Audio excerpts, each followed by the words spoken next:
Bueno, Yusef, ya estamos en vivo ya. Muy bueno. ¿Qué es todo eso con su puesto, chico? No, esto es un comercial que lo va a hacer alguien que me hizo eso. En este tiempo de pandemia, se llama Unike Flores. Ella tiene una página que hace camisas como la de nosotros de Pelota Cubana y el nasobuco que tengo puesto. Se llama Lashes by Nike. Ve a Instagram y tiene mucho diseño. Esta hace de todo. Es una muchacha muy talentosa. Saludo a Unike. Bueno, muy buenas tardes. Estamos una vez más aquí con Yusef Díaz desde la ciudad que progresa, una de las ciudades más cubanas del sur de la Florida, de Hialeah. Vamos a estar conversando un poco de béisbol. Vamos a tener de invitado a Francis Romero. Vamos a hablar del libro de Francis, El sueño y la realidad. Si quiere, baja volumen.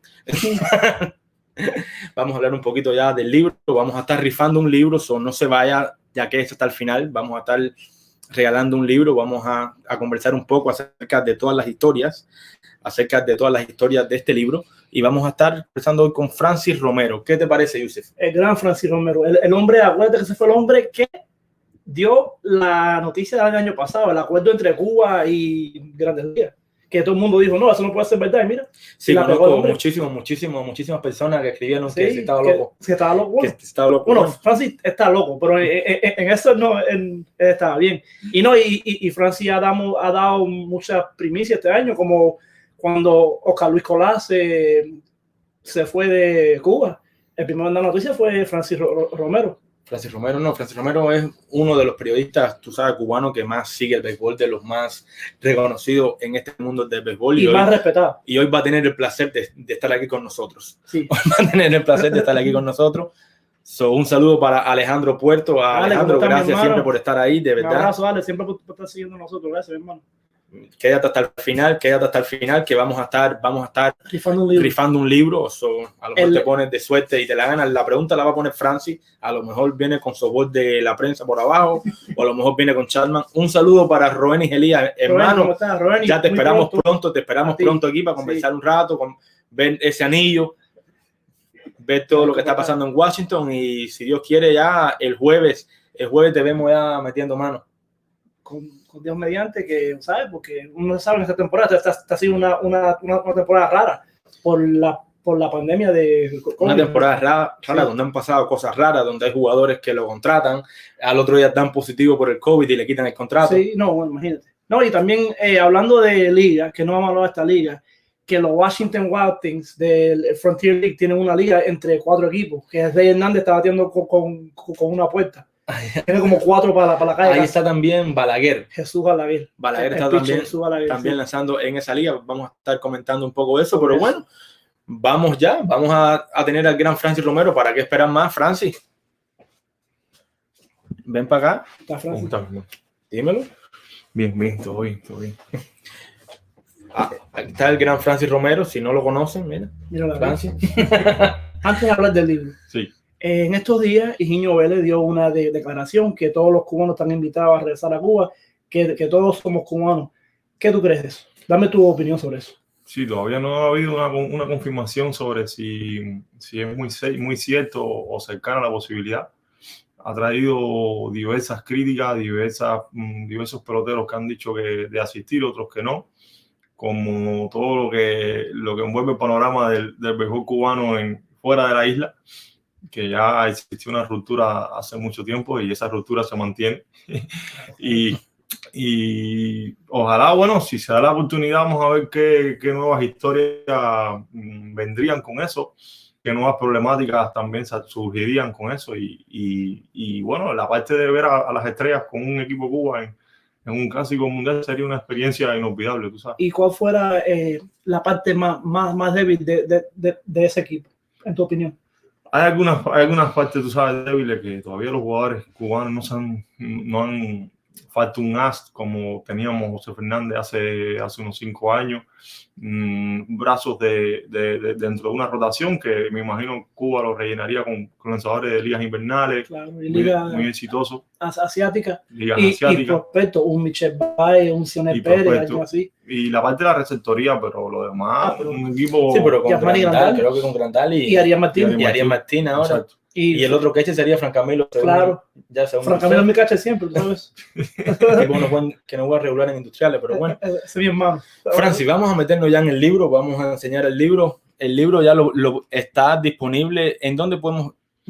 El libro está disponible en Amazon. En Amazon, El sueño y la realidad, historia de la migración del pibot cubano. Ponen ahí Francis Romero o el nombre del libro y les va a aparecer. Ahí, bueno, van a encontrar un libro que ustedes lo han dicho, la Biblia. Según es la Biblia de la pelota emigrada cubana.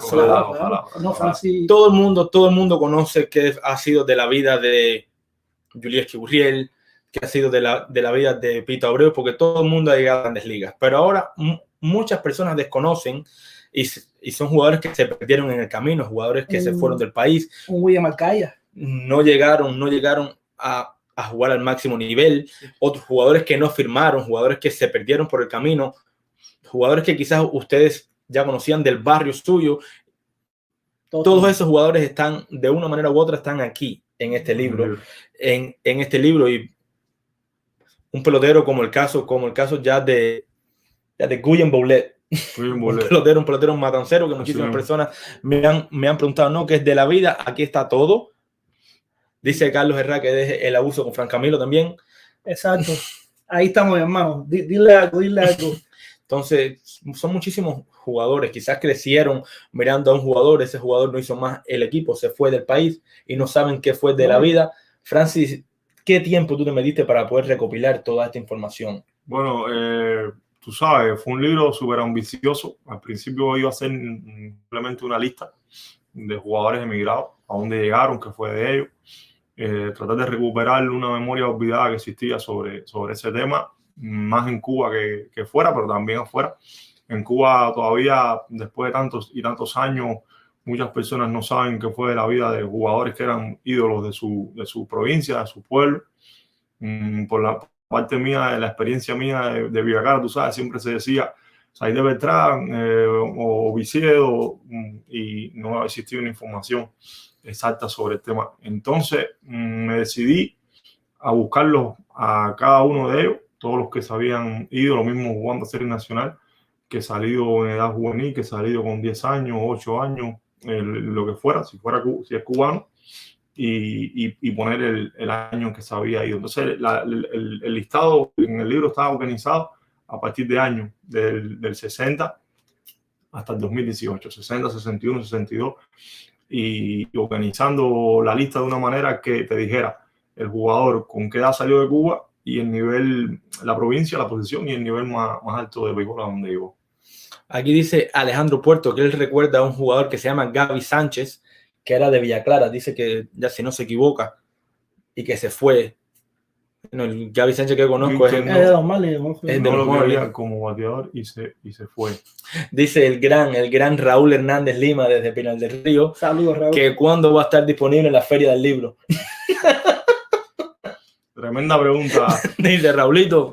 Bueno, de igual manera la editorial hará la gestión por tratar de llevar el libro a Cuba. Creo que por la parte oficial no va a poder llegar, pero vamos a ver si lo podemos llevar de algún tipo de vía y tratar de presentarlo. También decir, no, antes de empezar, que agradecido por la editorial Rialto Ediciones, que en colaboración con el Estornudo inauguraron con este libro una colección de no ficción, y toda la gente de la editorial, los editores que estuvieron con el libro casi 8 meses, un libro de 700 páginas, era muy difícil.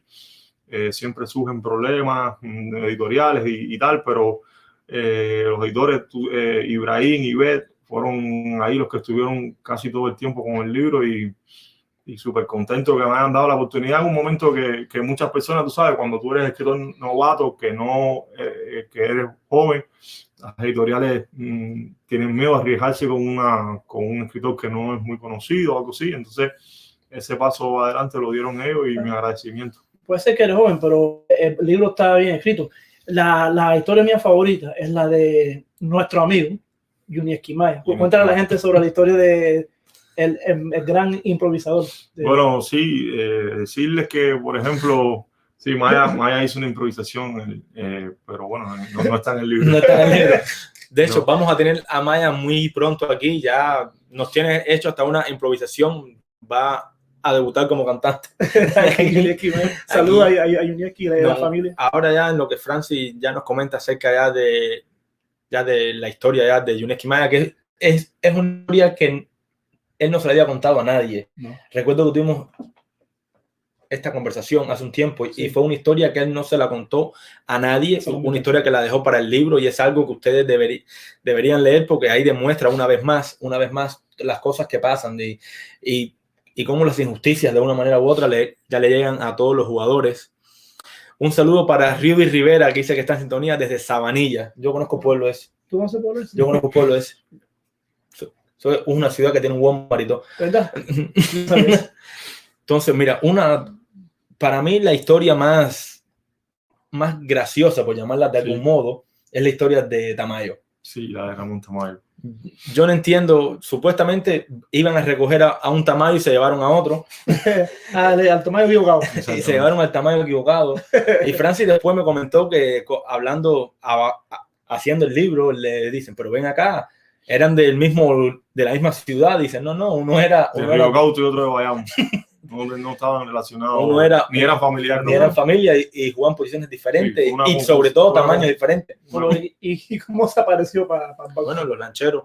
Contactaron al Tamayo equivocado. Bueno, sí, decir que el libro está organizado en 5 capítulos que van del 60 al 2018. El primero va del 60 al 70, que es la ruptura, que es cuando se rompe el béisbol profesional en Cuba, y entonces se divide esto que estamos viendo ahora, es una división de hace 58 años, ya 60, sobre un béisbol cubano fuera de Cuba y un béisbol cubano dentro de Cuba. Entonces, de ahí va el libro del 71 al 90, de las décadas frías y a 20 mitos del 80, se llama ese capítulo, narrando lo que fueron 20 años de la parte de migración más lenta que hubo.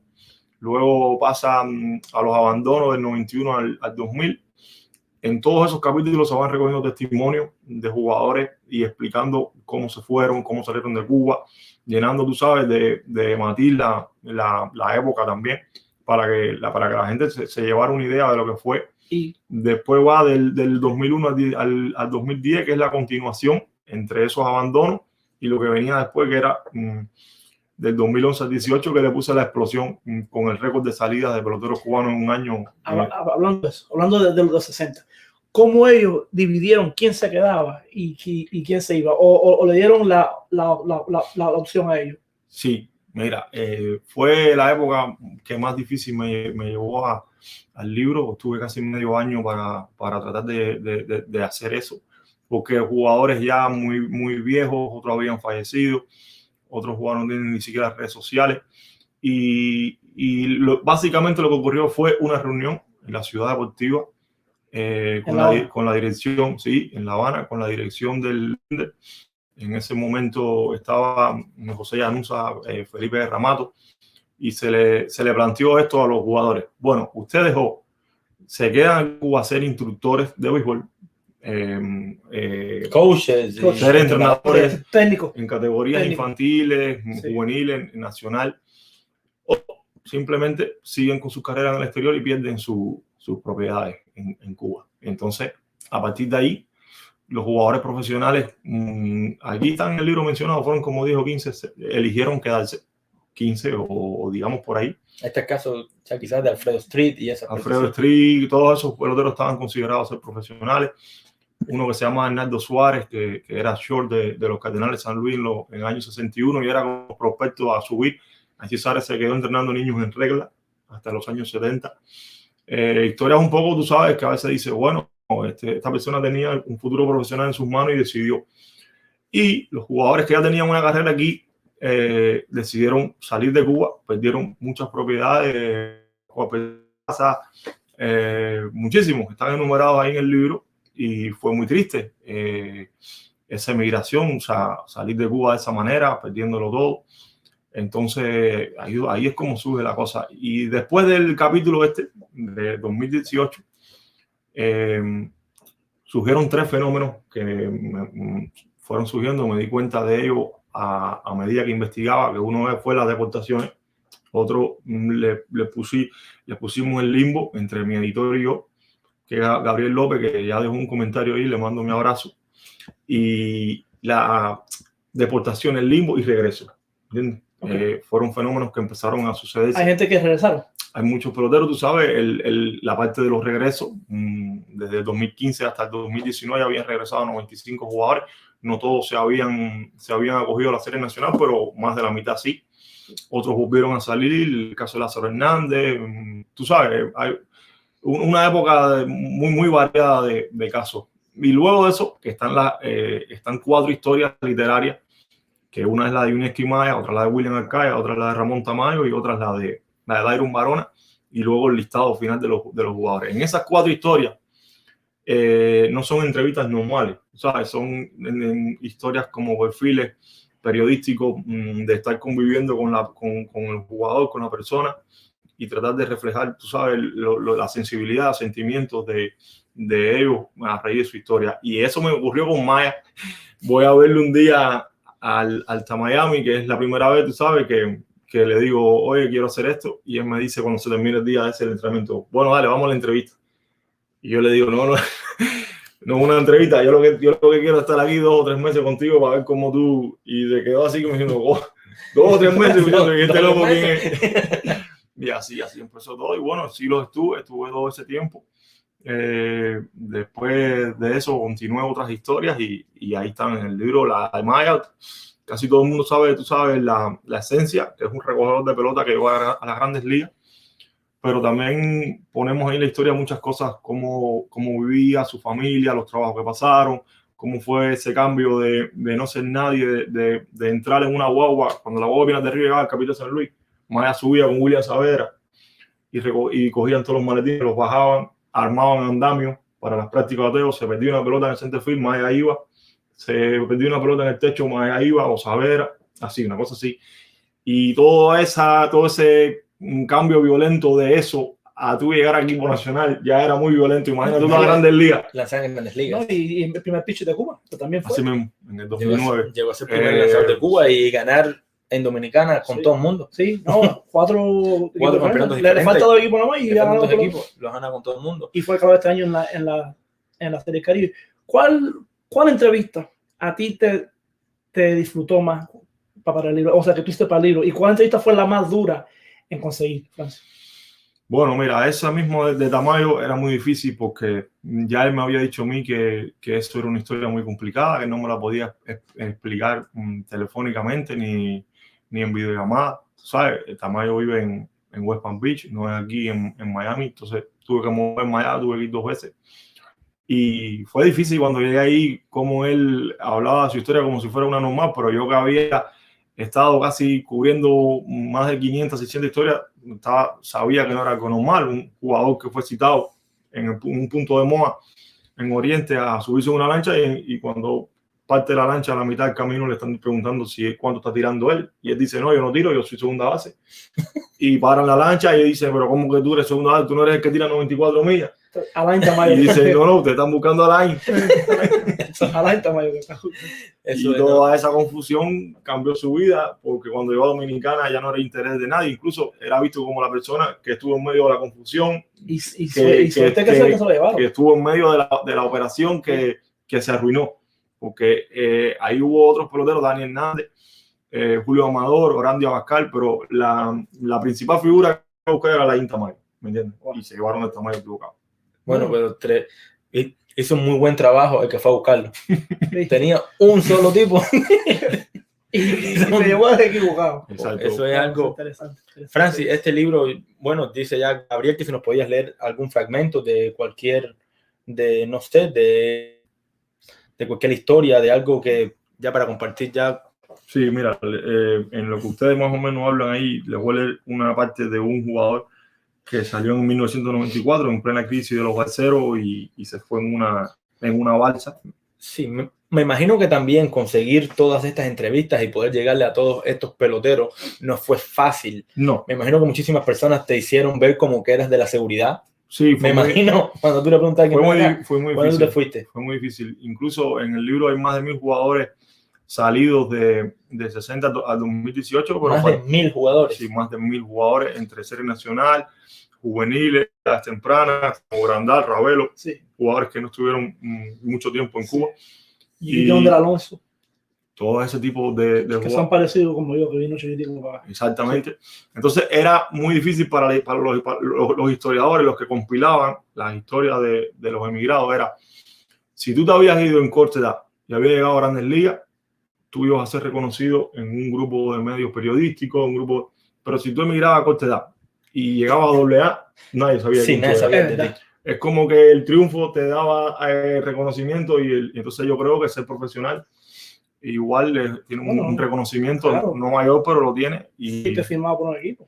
Exactamente. Entonces es otra de las cosas que quise traer al libro, que mostrar un reconocimiento por la historia genéricamente a todos los jugadores por igual. Un saludo para Carlos Manuel. Carlos Manuel. Carlito el otro día se conectó y me dio fuego. Ese es mi hermano, ese estuvo.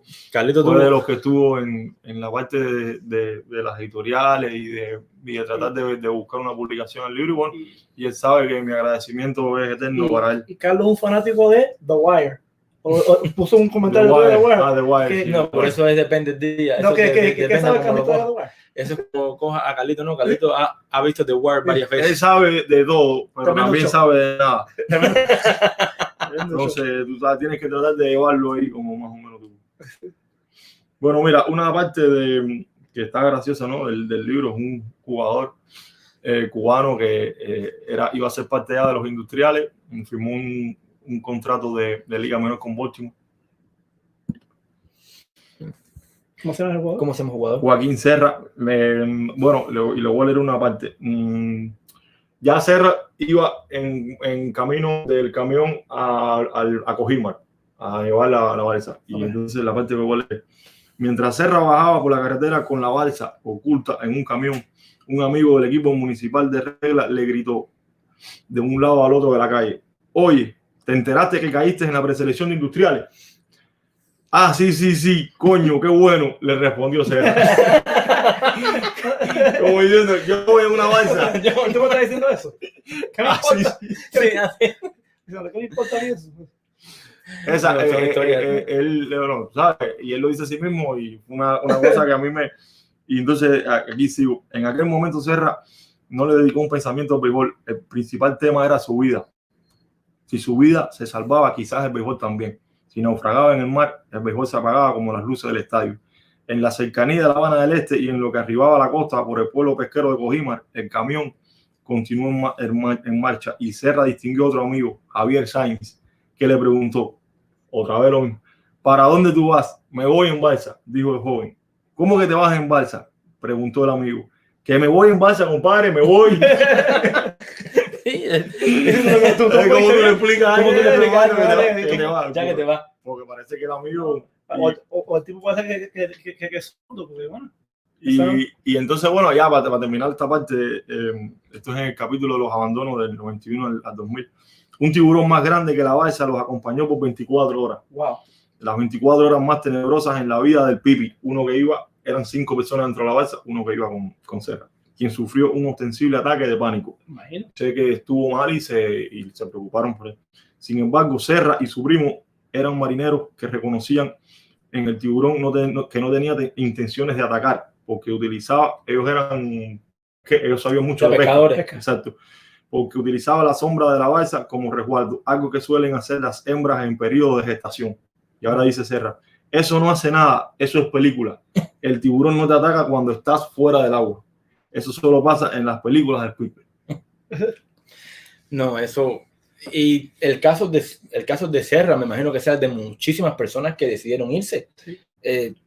Ahí en el libro va a poder leer acerca de la historia ya de más de 1000 peloteros, que muchísimos no, 203 han llegado a Grandes Ligas. entonces quedan otros 800. Sí, decir que... Otros 800 que... Pero es un testamento al talento que hay en Cuba, porque dime otro día que pierde 1000 peloteros y todavía sigue funcionando. Claro. Dice Carlito que déjate de faltas de respeto, Yusef, que The Wire es mi serie. Yo estaba viendo ahora. Un saludo también para Ariel Estrada, que se conecta desde Cárdenas, es otro amigo que tenemos en común con Carlito. Pasó los 3 años, estudiamos juntos. Un saludo también Bueno, aquí vemos también a Gabriel López, tu editor. Tenemos a Chai Chino. Sí, ese es amigo mío, ese es Santa Clara, vive en Minnesota, mira. Pero él se llama así de verdad. Chai, sí, el padre de él es filipino o taiwanés. Oh. Por ejemplo, personas como esa, un amigo de Santa Clara que vivía en Minnesota, un día estuvo en una barbería y en la barbería estaba el hermano Tony Oliva. Y me lo dijo y yo digo, wow, le puedes preguntar para que tú veas cómo en 5 años tú más o menos llegas a los contactos. Le puedes preguntar el número del hermano. Entonces yo era muy amigo de Juan Carlos en Cuba y lo llamé y hablé con Tony y habló para el libro, todas las cosas que pasó. También después me consiguió otro teléfono de Michael Peña, un jardinero de Holguín a finales de los 2005, 2010. Hablé con Peña también sobre qué fue lo que pasó con él y así. Tenías que ir soltando todos los días un granito de arena ahí, poniéndolo. Muchas veces pensé que el libro era una ambición que no se podía completar, que no se podía cubrir. Hubo muchas veces que me acostaba sin llegar a las personas y entonces parece que el tiempo fue el que definió al final todo. ¿Cuál entrevista o cuál parte del libro, cuál entrevista te tocó más a ti? O sea, que te emocionó más a ti oyendo esa historia. La parte de los jugadores de los 80 es una parte muy triste, tú sabes, porque eran jugadores que venían de Cuba, se montaron en el Mariel. Bueno, tú viniste en el Mariel. Y se montaron en una condición de estar en Cuba sancionados de por vida, semi-retirados, suspendidos por venta de juegos. Y entonces esos jugadores que estaban olvidados en Cuba llegaron aquí en un momento también que al final nunca se supo de ellos, ni nunca se le dio ningún tipo de reconocimiento. Y están en el olvido en los dos lugares, en Cuba y aquí. Entonces, hablando con Eduardo Cajuso, era un súper habilidoso defensivo, firmó con Detroit. Fue el primero que firmó de todos los que estuvieron en los campos de refugiados. Él se echó a llorar, tú sabes, porque él me dice, a mí nunca nadie me ha llamado para preguntarme qué fue de mí. Y entonces fue un momento súper para mí, no sabía cómo reaccionar, porque entonces, tú sabes, le di las gracias, muy emocionado, y me dijo eso, que la historia de él estaba olvidada en Cuba y aquí tampoco se había hablado mucho de él. Eso es algo bueno que ha hecho tu libro, ha sacado la historia de toda esta gente que tú dices que se me olvida. Muchísimas historias buenas. Y ha dado a conocer muchísimos peloteros para muchísimas generaciones que desconocían. Las personas desconocían. Dice Alejandro Puerto, Francis, en el libro salen estadísticas por provincias de cuántos se han ido de cada provincia. Mira, eso pensé hacerlo y esos datos no los tenía, pero tenía que completarlo y no los pude terminar. Simplemente porque habían varias problemáticas en los 60, las provincias no eran como ahora, no había una división administrativa como esta, era Oriente o era Las Villas, entonces ya se complejizaba un poco el tema. Y lo otro es que muchos jugadores pertenecía a una provincia y en series nacionales jugaban con otra, por ejemplo, Johan Chaviano con la isla. Entonces tú no sabías ahí entonces cómo dividir eso, si ponerlo en Villacara o ponerlo en la isla, y esas problemáticas me llevaron a decir, bueno, esto quizá para otro momento, pero ahora no. Entonces decirle ahí a él que hay estadísticas de salidos por año, de salidos por década, de promedios de edad, cómo fueron bajando, cosas que se sabían. Por ejemplo, ustedes son un medio que están constantemente escribiendo de béisbol, ya llevan más de casi ahorita llevan 10 años en esto y se sabe, ¿no? Pero hay veces que no tenemos una demostración de decir, ha bajado el promedio de edad, ya se están yendo muchachos de 13 a 14 años que no ven su futuro en Cuba y tú no tienes cómo demostrarlo, y entonces eso lo pongo en el libro. Me imagino que para poder conseguir y poder hablar con los peloteros de los 60 fue difícil, pero poder llevar la cuenta de todos los peloteros que se han ido en los últimos 2-3 años, del 16 al 18, fue un poco difícil porque los muchachitos ya se van con 12 años. Entonces son jugadores que uno desconoce hasta el día que se van. Sí, eso bueno, tú que fuiste una de las personas que más me ayudó con contactos y con informaciones. La página de ustedes, que está en mis agradecimientos del libro como la primera. Gracias, entre ellas muchas más de los que cubren el béisbol cubano. Yo le he dicho que ese libro es de todas las personas que escribieron alguna vez en algún momento de béisbol cubano. Yo lo único que hice fue reunirlo todo, ¿me entiendes? Y es lo que tú dices, cuántas veces nos sentamos a hablar y yo te decía, me están apareciendo más jugadores. Cada vez que iba a cerrar el libro, un número me aparecían 10, otra vez 15, otra vez 20. Me decía, bueno, esto es una cosa que nunca se va a acabar. Hasta que mis editores, la editorial me dijeron, bueno, mira, vamos a terminarlo en el 2018. Siempre van a quedarse algunos nombres, algunas personas que llegan, emigran, y las personas que lo tienen no quieren que se revele información todavía sobre ellos. Y entonces después de los 4 o 5 meses que te entregas tú que están afuera, cosa lógica también en el proceso de firma. Pero lo que sí queríamos era llegar a un número aproximado de jugadores salidos y de la investigación. Y entonces era mejor tener eso que no tener nada. Nos dice Rudy Rivera que quisiera saber si están también los jugadores que salieron este año. No, el libro llega hasta el 2018. Exacto, hasta el 2018. Entonces, si después en el futuro el libro continúa las ventas y tal, y se agota esta primera edición, vamos a hacer una segunda edición. Y los peloteros del 2019 y 2020 van a estar, por supuesto. Hay una historia tuya que tú me contaste, estábamos hablando un día. La primera vez en un terreno de béisbol y estaba Omar Linares en la historia. Cuéntale esa historia a la gente. Eso fue cuando yo era un niño. Imagínate, mi papá había estudiado con Giraldo Maravilla González, eran grandes amigos y ellos iban mucho a Villacara. En mi casa se hacían fiestas con Rogelio, con Casanova, con Giraldo. Omar nunca iba porque Omar era una persona que no era muy salidor y eso. Y un día un juego se estaba acabando y yo estaba ahí en el palco del Banco de Pinar del Río, en la grada, y Giraldo le dice a mi papá, dame el niño que lo voy a poner ahí abajo. Y mi papá, ¿cómo? Y yo era un niño, me cogió de brazo y Giraldo me sentó en el clubhouse de Pinar del Río, exactamente al lado de Malina. Y él me preguntó cómo me amaba y le dije me amaba y me hizo sí. Y entonces eso a mí nunca se me olvidó, tú sabes. Dice Manuel Flores que ya que también es seguidor en la página de Francia. Sí, por supuesto, estamos también ya tirando también por la página de Francia, estamos también por Twitter. Un saludo ya para todos los que se conectan.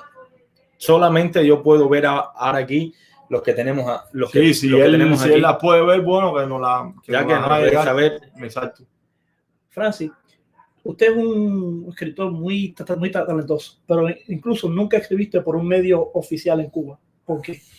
Porque esto mismo desde que yo empecé en el periodismo deportivo con la revista en Cuba en agosto de 2014, el tema que más me fascinaba era el tema de los peloteros migrados. Bueno, así fue como digamos... en la entrevista que hicimos. Porque ustedes empezaban a traquear también a todos los jugadores en liga y tal, y entonces ahí fue donde hicimos amistad. Sí. No me interesaba mucho serie nacional, aunque sí la seguía.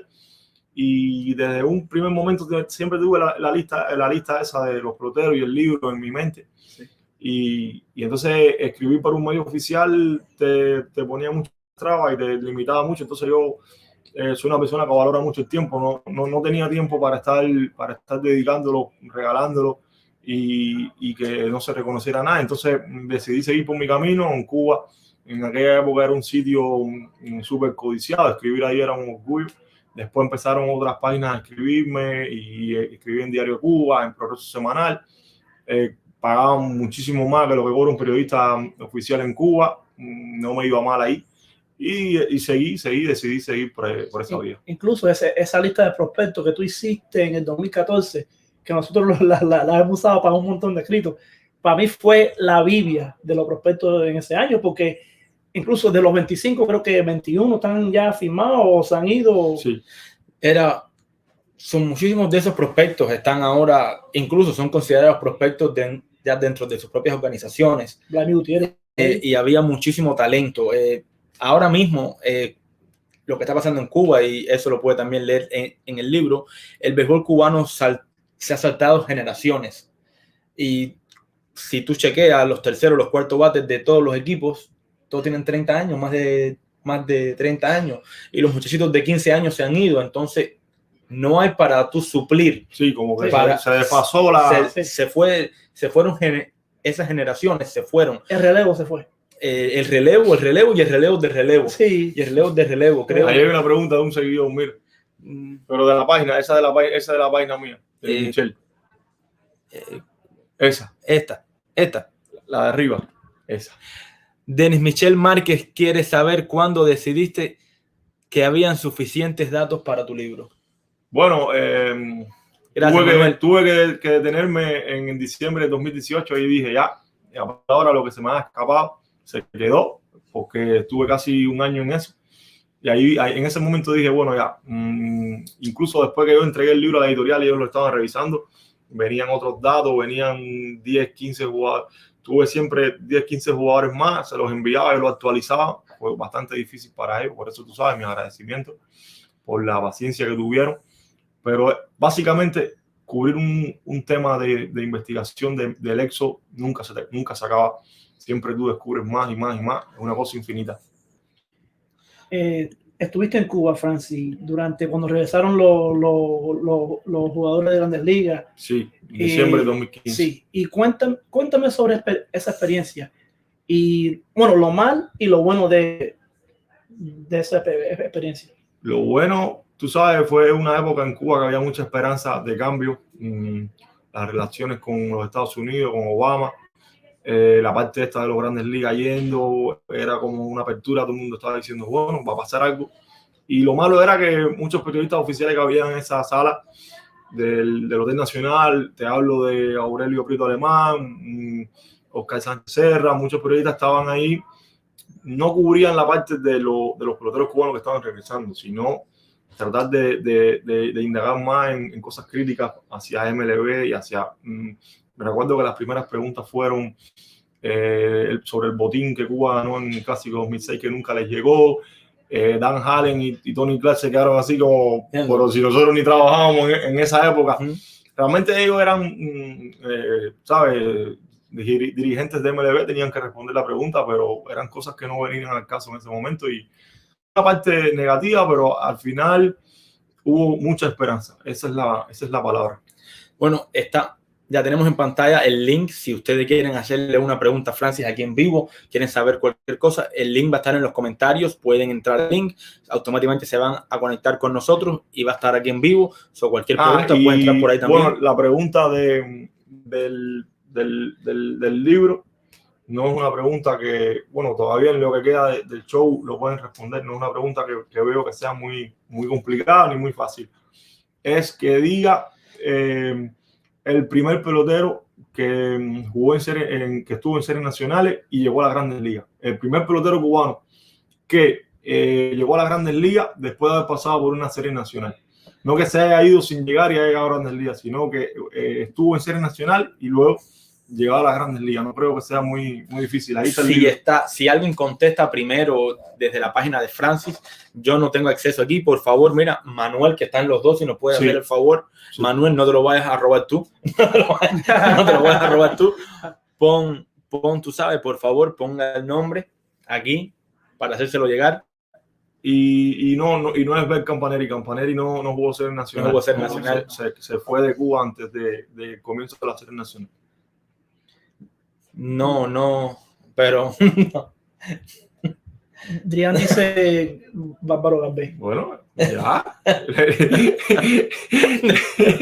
¿Lo contestó?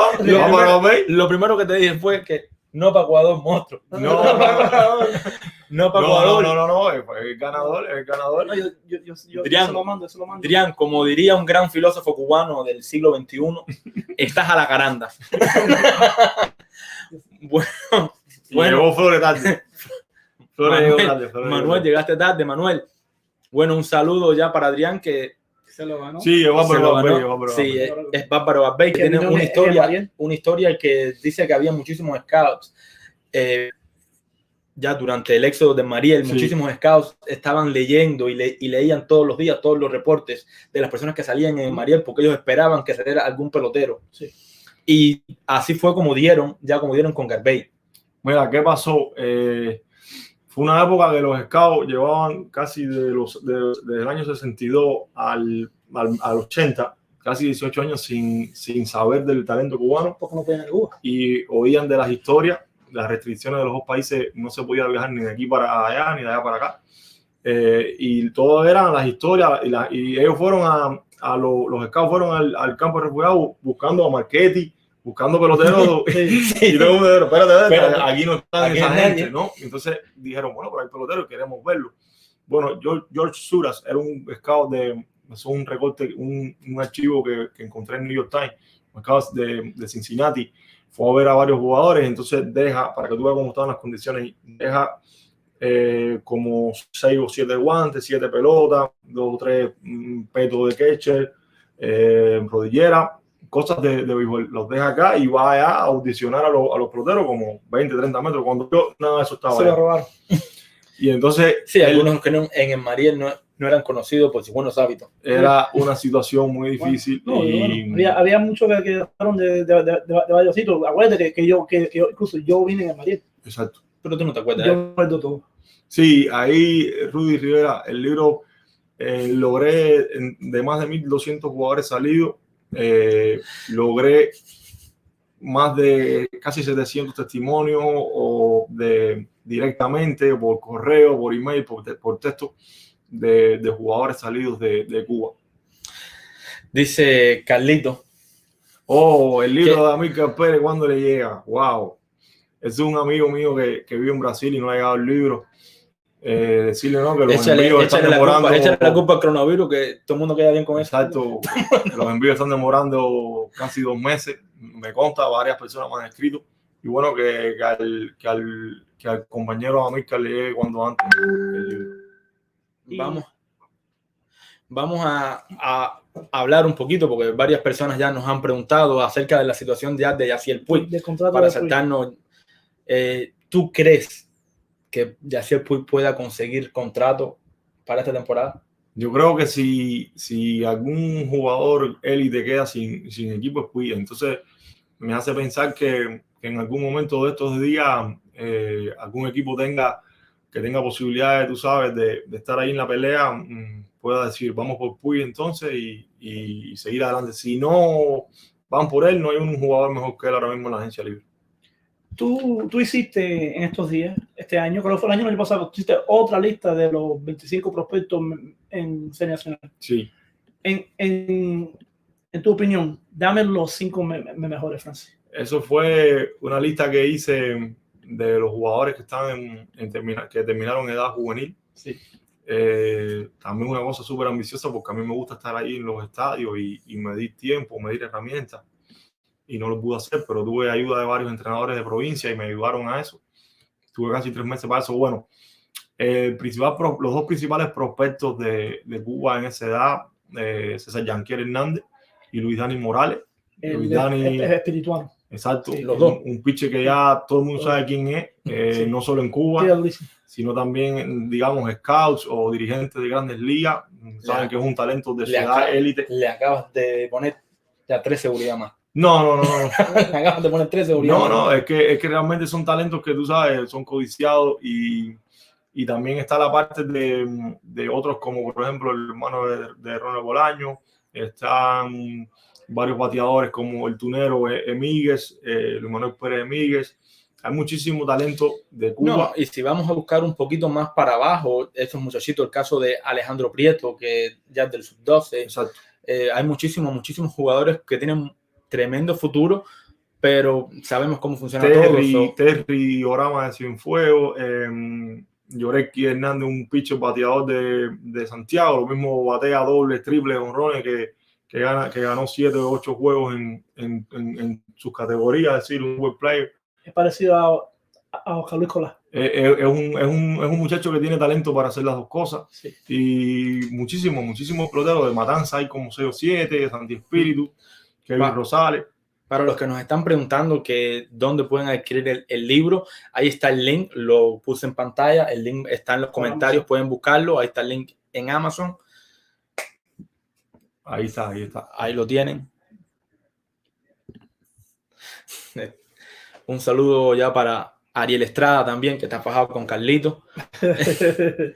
No, ahora volviendo al tema ya de Puig y volviendo al tema de Grandes Ligas, que de hecho empieza el jueves. Sí. Empieza el jueves. ¿Cuáles son tus favoritos? ¿Cuáles son ya tus favoritos por cada liga para llegar a los playoffs? Bueno, tú sabes que yo en la parte de los prospectos, de los pronósticos, soy un poco arrebatado con eso. El año pasado dije que Nacional ganaba en 7 juegos y me fueron arriba en la página y aquello no fue fácil. Entonces después, eso fue un momento de que acepté, ¿no? Porque vi 2 rotaciones grandes entre Houston y Washington y dije, bueno, esta gente si realizan una pelea van a ir a un playoff largo. Incluso dijiste en la serie nacional el campeón sí, dijiste. eso era más fácil. Sí, pero esa era más fácil. Esa era, y ahora después que le han dado, ya que le dijeron que le iban a dar ya los refrigeradores, ya bueno, te voy a decir, es una falta de respeto. En el este de la Americana veo a Tampa haciendo el primer lugar, no me digo más nada. Tampa. Eso se va a poner en candela ahora. Sí, ahora el fuego lo que te van a dar. Ya. En la central, quisiera decirte, tú sabes, los White Sox, pero te voy a decir que Minnesota todavía White Sox veo algunas lagunas ahí en su... No, y sin Kopech, ya Kopech no nos va a poder ayudar. Los brazos abridores ahí van a sufrir la rotación. Sí, pero todavía tienen un Giolito, un Carlos Rodón, un Gio González. López. Y del oeste de la Americana, te voy a decir Oakland, por encima de Houston. Sí. Oakland por encima. A Francis lo que le gusta es estar en... Y entonces Houston y Yankees ahí luchando por wild card. Entonces, en la otra parte... es más sencillo la nacional. Bueno, depende porque esta división de... La Atlanta, los Mets y... Cuatro equipos, nunca se había visto tantos equipos, 4 equipos en una división. No, y cuando te tiras ya también para el caso ya en la división de Cincinnati, que yo veo a Cincinnati para ganar la división. San Luis también yo veo a Cincinnati para ganar la división esa y vamos a ver a varios cubanos. Vamos a ver si Alfredo Rodríguez tiene el chance ya de jugar este año. Israel García también. En esa división yo te voy a decir que veo entre Atlanta y Washington 2 equipos muy más separados de los Mets y de Filadelfia, y creo que Washington por la parte de la rotación va a prevalecer. Los Mets, muchas dudas en la rotación. Que si los Mets tienen algún chance. No, es un equipo que yo creo que todavía no está para ser el primer lugar de división. Problemas en la rotación, problemas en el bullpen, problemas en el envasamiento. Muchos peloteros de poder, pero poco envasamiento. La defensa está viendo que Cano ya lo que está haciendo es dar pérdidas en el terreno. Otros jugadores en el outfield. En el caso de Césped, no sé cómo va a regresar Césped. Entonces, tú sabes, a veces uno ve las nóminas y tiene que ir más y que tiene en tercera base la otra noche hizo como 3 errores en 3 chances seguidos. No, hay una cosa que es los Mets ya DeGrom va a terminar en 60 juegos con 2-2 para 0.50 y pico. Sí. Va a ganar el Sayón otra vez. Sí. Va a ganar el Sayón otra vez. El problema de los Mets es primero la salud. Segundo, hay que ver si esa rotación que cuando tú la miras y tienen un DeGrom, a un Syndergaard, tú dices, bueno, para 60 juegos, pero... Syndergaard está lesionado, ¿no? Sí. Entonces, ellos no creo que van a llegar muy lejos en la división en la que están, con un Atlanta muy duro, sí, con los actuales campeones. Y se salvan que Puig no se quedó ahí porque tiene un outfield de lujo. Sí. Esa gente, imagínate, Ozuna, este menos al dinero, tú hubiese tenido que ser el designado. No, eso tienen un equipazo muy joven también, tienen muchísimo talento. Y bajo control. Vamos a tener ese equipo por un rato. Filadelfia, en la misma división esa. Pero el picheo de Filadelfia. Y los Marlins, que los Marlins están ahí solamente ya para sumarle victorias a los demás equipos. Los Marlins son el mejor equipo dice que Carlos, son solo 60 juegos, eso no influye. Sí, pero en un momento en que tú estableces cuáles son los equipos que más posibilidades tienen, tú vas a las rotaciones, aunque sea más profundas, porque van a ser juegos que ahora mismo no van a ser inicios como otra temporada. Los lanzadores antes, en abril empiezan 5-6 innings, 85 picheos. Ahora van a ser más agresivos y los Chelsea, los Strauss van a tirar juegos, van a ir a ganar los partidos con ese mismo lanzador. Antes no era así, entonces los equipos más grandes podían tener inicios más lentos. Dame tu pronóstico para los premios, novato del año, MVP, Cy Young. Bueno, el novato del año en la Liga Americana, Luis Robert, tú sabes, un muchacho que se ha considerado un talento de élite, calibre All-Star MVP como Ronald Acuña o Mike Trout. Eso yo creo que va a ser indudable. el caso de Luis Robert, que de hecho todos los días está bateando sin parar, dando jonrones. El otro día dio 2 jonrones. Ayer la pegó a la pared. Que no han caído todavía.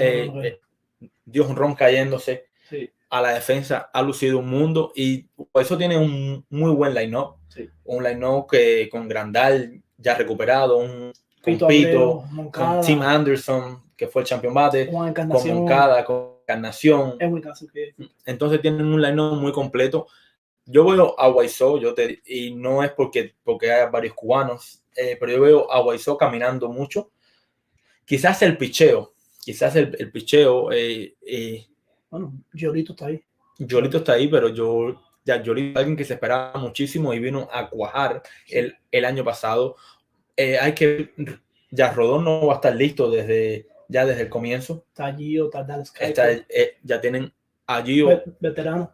Ya que un veterano, tienen a Dallas Keuchel, veterano. Tienen saliendo ya del bullpen, tienen a un Kelvin Herrera, veterano. Alex Colomé. A Colomé, tienen a Steve Cishek, alguien que aquí en los Marlins ya tiraba prácticas de bateo cada vez que cerraba. Ese fue el que Luis Robert le dio jonrón, que no ha caído ayer. Sí. Pero yo veo a Guaysó caminando muchísimo y va a llegar hasta donde el picheo se lo permita. Tienen el line-up para eso. Vamos a ver el golpe que recibieron ya con Kopech, ya diciendo que no iba a estar participando. El problema es que, por ejemplo, esos equipos como Guaysó, cuando tú lo ves en un line-up, tienen una óptica súper engañosa a veces, ¿no? Yo estuve viendo las métricas defensivas el año pasado y fue el peor infield que hubo en la parte de la Liga Americana. Casi todos los infields de ahí estaban negando carreras o defendían para menos de carreras salvadas. Por ejemplo, Moncada estuvo en una posición nueva para él, en tercera. Tim Anderson, menos 14. Abreu como menos 5. El guante de oro en la segunda base fue Carlos Sánchez, que ya no está ahí ya. Sí. Este año va a tener un segunda base que no... y entonces a veces tú dices, bueno, por ahí también se pierde el partido, ¿me entiendes? La gente ve los lanzadores, los bateadores, también hay problemas de envasamiento, porque son jugadores que si no batean no llegan a la base. Grandal va a arreglar eso, porque Grandal se envasa mucho. Grandal recibe muchísimas bases por bola, muchísimas bases por bola, que de hecho es una persona que te recibe 100 bases por bola, pero te batea también. Sí, jonrones. Un averaje es 250, 60, pero ya te batea también. Esa función él la va, y hay que ver ahora cómo Rentería usa el line-up, donde pone a Luis Robert en ese line-up. El impacto más grande que va a hacer Grandal es dirigiendo el picheo, que es muy bueno dirigiendo el picheo. A Yusel le gustan los catches. Sí. Entre Grandal y Fran Camilo. Ese caso ahorita. Dice Javier González que lo peor de White Sox que tienen es la mala defensa. Sí. ¿Estás de acuerdo contigo? Yo digo que si el line-up que tienen ellos este año es muy superior al que tuvieron el año pasado. Van a tener también a Nomar Mazara, que si se mete 200 ponches, pero te da... Y Eloy Jiménez. Entonces, ese outfield de Eloy Jiménez, Luis Robert, un outfield muy joven. Y muy probable que son los favoritos para firmar uno de los prospectos, un Yoelqui Céspedes, un Oscar Luis Colás. Y ahí nos estaban preguntando ahorita acerca de Yoelqui Céspedes. Ahora mismo, internacionalmente, los scouts están parados, por llamarlos de alguna manera. Sí. Ya Grandes Ligas empezó a dar cartas ya de agencia libre. Salió la agencia libre ya de Narbe Cruz, que incluso reportaste que tenía estaba amarrado, por llamarlo de algún modo, ya con los Astros de Houston, pero todavía los scouts no pueden ir a ver físicamente a los jugadores. Están otro tryout se hace, pero no es como antes, que era todo así. Y vamos a esperar. Guaysó tiene interés en Céspedes, como lo tienen varios equipos, y se ha filtrado la noticia de que Céspedes no está buscando tanto el dinero como un lugar para poder desarrollarse y llegar rápido. Eso puede influir también en su decisión. Bueno, lo que Céspedes tiene todo el talento del mundo, pero tiene que arreglar los juegos que tiene en el swing. Acuérdate en el Clásico Mundial, cuando los japoneses se dieron cuenta que el rompimiento era su debilidad, era rompimiento tras rompimiento hasta rompimiento.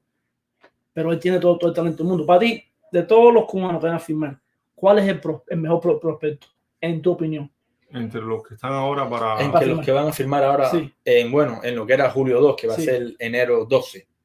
Sí, yo considero que ahí no hay un jugador élite como tú sabes, en años anteriores, Moncada, Luis Robert, pero hay buenos jugadores. El outfit de Mayabé, que es un pelotero que está, sí, que está bastante cerca de lo que se quiere en este béisbol nuevo, de poder y velocidad. Y la parte de césped es un interrogante por el tiempo sin jugar. Y yo pienso que igual cuando hacen los rankings, cuando tanto MLB como Baseball América, que ellos hacen los rankings, yo siempre estoy en desacuerdo con ellos, porque tú no puedes poner a Céspedes, un pelotero hecho, un pelotero de 20 y tantos años que ha jugado Clásico Mundial, y ponerlo en el mismo ranking que un pelotero ya como J.D. Capper. Claro. Un pelotero que no ha jugado, un muchacho. 16 años de edad, un muchacho que tiene. Por eso tú no puedes comparar un pelotero. Entonces, esos rankings son para mí un poco mentirosos, por llamarlo de algún modo. Es algo que para mí no dice la realidad. El caso, por ejemplo, el año pasado, Jenier Cano fue el segundo mejor prospecto internacionalmente. Y Cano era un lanzador. Ya Cano era un lanzador de serie nacional 27 años, ya con una vasta experiencia en torneos internacionales. Sí, Cano estuvo en UM, en la Universidad de Miami, mucho buquete que tiró 96 millas, 97 millas. Yo logré verlo atrás de home en la Serie Caribe de 2016, que tiró como 3 picheos y lo sacaron porque no tenía control. En juego con Escogido, que ganó y entonces cuando tú comparas y tú pones en el mismo ranking a un jugador de esa talla, pones a un J.D. Capper, vamos a un Diane Yamel George. Exactamente. Entonces no es justo comparar a un muchachito de 15 años con alguien de 20 y tantos. Entonces no deberían estar en el mismo ranking, no deberían participar así, pero bueno, al final son agentes libres internacionales y los catalogan ya de esa manera.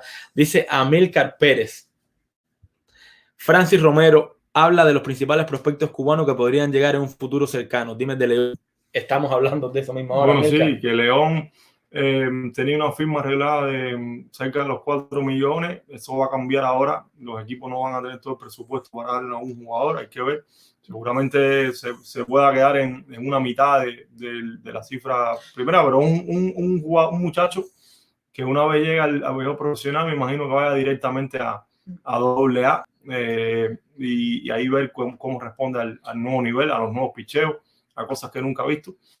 Las herramientas las tiene velocidad, tiene contacto, tiene poder. Lo más probable es que esté en un buen escenario para escalar en el nivel. Incluso Fuentes nos ha dicho a nosotros que está unos cuantos. Ya Fuentes nos han dicho en el caso ya de Pedro León, que está a 500 turnos de Grandes Ligas. Exacto. Literalmente un año a 500 turnos, es decir, a una temporada de Grandes Ligas. Ya, déjalo, a una temporada de Grandes Ligas. Puede ser que el caso de los bonos, yo pienso los equipos van a tener el mismo dinero. En el caso de los cubanos, lo que va a influir es el problema que al ser firmado en enero, sabemos que se demora un tiempo en el papeleo de visa, de visa y todo para ir a este país. Y si ellos no juegan en la liga de verano, van a tener que pagar los impuestos en los Estados Unidos también. Normalmente los jugadores firman, ya juegan en Dominicana un solo partido, que fue el caso ya de Luis Robert, por ejemplo, y no tienen que declarar los taxes aquí en Estados Unidos, o ellos cogen el bono de ellos completo. Si ellos vienen para acá, van a tener que pagar el 33% de impuestos. Y ahí veo algunos comentarios. Veo a Boris Carlos.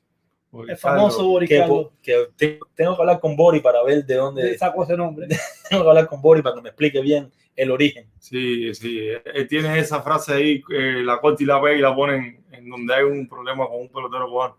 Él es así, él tiene ese sentido del humor. Sí, bueno, realmente sí traicionó la patria. ¿Para qué decir otra cosa? Vaya.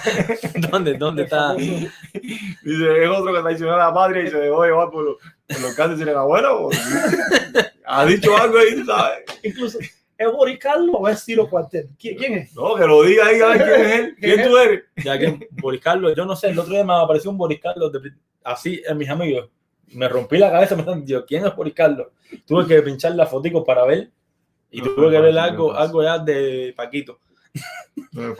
No, vamos a regresar al libro. El libro, como ya lo hemos dejado ahí, está disponible en Amazon, está disponible ya con la editora también, solo pueden comprar en cualquiera de esos sitios. Es un libro más que recomendado. Para mí es la Biblia del béisbol emigrado en los Estados Unidos. Todos los peloteros, todos los que se fueron, peloteros que quizás ustedes no recuerden, ya se les olvidó, y cuando ustedes ojeen ese libro, ese nombre va a estar ahí y va a estar con una breve reseña de todo lo que ha hecho ese jugador desde el día que se montó en la balsa o en un avión, desde ese día hasta lo más alto que él jugó en el béisbol profesional. Yo les recomiendo el libro. Vamos a ir ya cerrando ya.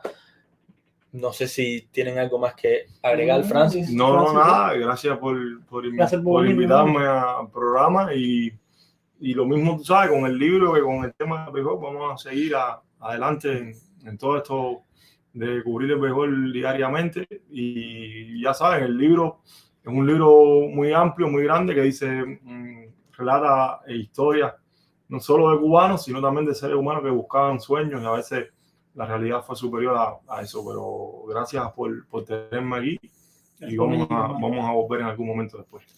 Boris Carlos dice que el libro le llega el miércoles. Yo personalmente, por favor, quiero una foto en las redes sociales para poder comprobar eso. Sí, y lo vamos a publicar cuando vamos a eso, porque yo necesito. Dice Alfredo García antes de irnos que ¿cuál es tu opinión acerca de lo que dijo Higinio? Un buen amigo ya suyo. De Giordano. Ellos hasta se a comer juntos. Dale. Sí, cuando un sistema deportivo, un gobierno que eligió continuar en la parte amateur, olvidar al profesionalismo, verlo como una mercancía, verlo como una cosa no humana, está tratando después de más de 50 años que regresen esos jugadores, están, tú sabes, contradiciendo que lo que estaban haciendo ellos de alguna manera no funcionó. Es una forma muy hipócrita o cínica de tratar de arreglar la crisis interna de un béisbol que el mismo sistema deportivo influyó en la falta de oportunidades, en los problemas económicos. Y eso es básicamente lo que creo, que al final es un regreso a lo que existía antes, y que en este libro está la emigración, el éxodo, fue que fue llenando todas las cosas para que todo eso ocurriera, esa regresión al pasado. Bueno, ya vamos a ir cerrando ya. Gracias, Francis, por estar con nosotros, mi hermano. Dale, mi hermano. Muchísimas gracias a ustedes también por estar ahí conectados. Muchísimas gracias también a los que se conectaron ya desde la página de Francis Romero. Y vamos a despedirnos con una frase que la he hecho últimamente, la he recortado, por llamarlo de alguna manera, que es de un gran amigo de Francis Romero. Nos vamos. Nos vemos.